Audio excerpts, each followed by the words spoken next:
Assalamu alaikum hoxhë nderuar.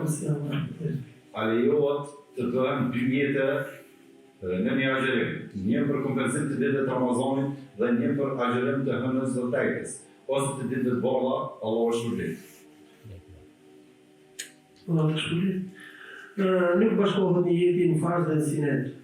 Edhe më ardhëm shkëllë, është e që di. Nuk bashkohet një jeti në farz,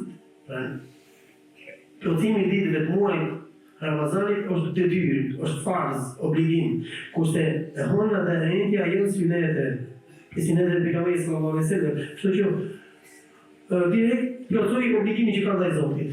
Synetet vetëm në jetin që ka, pra nëse s'do kisha pas ditë borxh, nëse ka janë afur ditët që kështu nëse do të kisha pas kurrë dhe nuk ka borxh Allah do t'i kisha agjëruar këtë ditë, me një jetë me. Ose nëse thonë e dhe ditë të bardha i ka bërë muslimani dhe muslimani gjatë jetës saj, edhe i kanë ngritur këto borxhe për një arsye për një tjetër, e vesh problemin me një jetë. Se normal këtu ballafaqohet farzi me sunetin, nuk i jepet përparësi. Allahu xhallahu thotë në një hadith kutsi. وما تقرب إلي عبد بشيء أحب إلي مما افترضته عليه. Nuk është afruar robi në fikun me në vepër në adhurim, më shumë se sa ato që ja ka obliguar detyrat.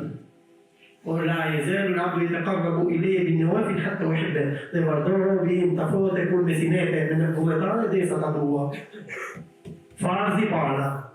Prandaj Allah modër plotso agjërimin që ke mangur, ditë që ke mangur nga farzi, pastaj sinet.